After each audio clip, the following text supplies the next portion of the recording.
which has some leaves around. I can see some autumn leaves of orange, red, brown, green color.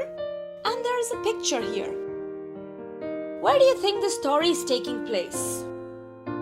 Well, I bumped my head, so I just don't know. You need to help me. I think it's inside the house.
Planned for winters, where they don't go out of the house, they stay asleep. So this girl dropped little Bitsy out of her pocket.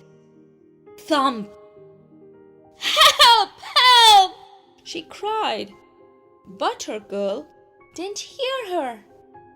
She left her all by herself without realizing that Bitsy has fallen on the ground. Bitsy looked around. The trees were so tall. The woods were so quiet. I am lost and I'm all alone. She trembled. But I must try to find my way home, she thought. So she set off singing a brave song. I am brave, I'm Bitsy, I need to go home all alone, bum bum bum. Bitsy had not got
Right there, can you see? She's lucky she's there already. Thank you very much for bringing me home, she said. Bear smiled sleepily. Yeah, you're welcome, my friend. Good night. And he shuffled wearily back to the woods to find his cave. By now, he was half asleep, walking. That night, Bitsy sat on the windowsill, thinking of her friend. Did Bear reach his cave, or did he fall asleep on the way? There was no one to sing and keep him awake, she thought very sadly. Outside, snow began to fall, thick and fast, right here. She's sad and she can see the snow. She's worried now about her friend. So someone she did not know before and now she really cared a lot about was the bear. By morning, icicles hung at the window right here because it was very cold. If Bear has fallen asleep on the way to his cave, he'll freeze under the snow, thought Bitsy. I must try to find him. I must look for him, she said to herself. So taking a ball of wool, right here she had some toys and the wool, from the knitting basket she lifted the latch, opened the window and climbed out of the window. Then she tied the end of the wool to the garden gate, right here, and set off singing a hopeful song. You know why she tied the thread? The string was tied so she could not lose her way and come back home following the path of the string. Bitsy searched every snowflake, but she couldn't find the bear. Nowhere. On and on she went until the wool came to an end. So there, wherever she's going, the wool is following. She tied it to a loose thread of her jumper now and carried on.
We can help him together. The beavers built a shelter of wood here. The foxes fetched bracken right here. And the squirrels bought moss for the blanket right here. So everybody did their share, and they brought something to cover the bear. Soon the bear was warm again. Look at that. It's like a real blanket over him. Goodbye, my friend. Sleep tight. Good night, said Bitsy.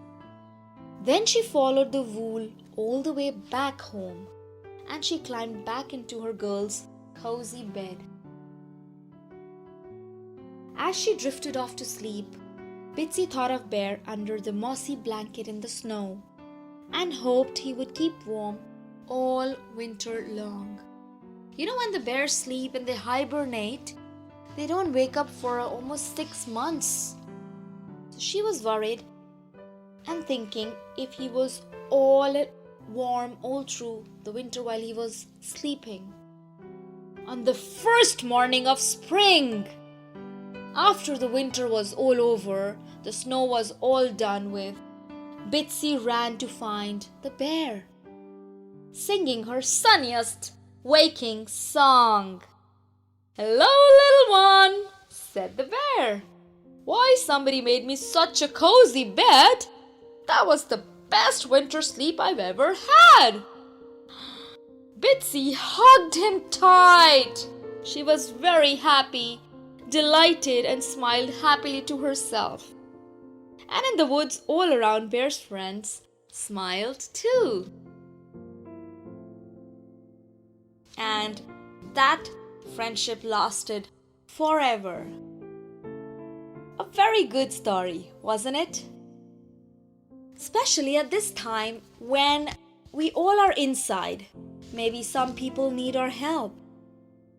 Maybe somebody in our neighborhood, outside our house, or maybe someone who's staying with us within the house. It's really very, very important to help them. Maybe you can help them with your mummies and daddies. It's important. Maybe you can just phone them.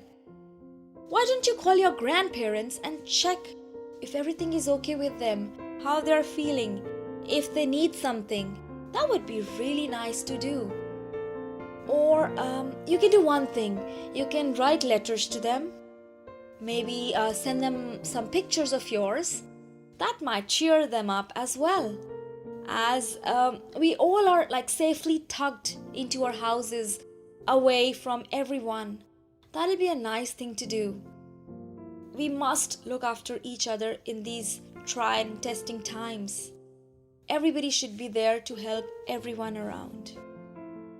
With that thought, I'll take your leave. I'll see you soon with another lovely story. Till then, you take care. Bye-bye.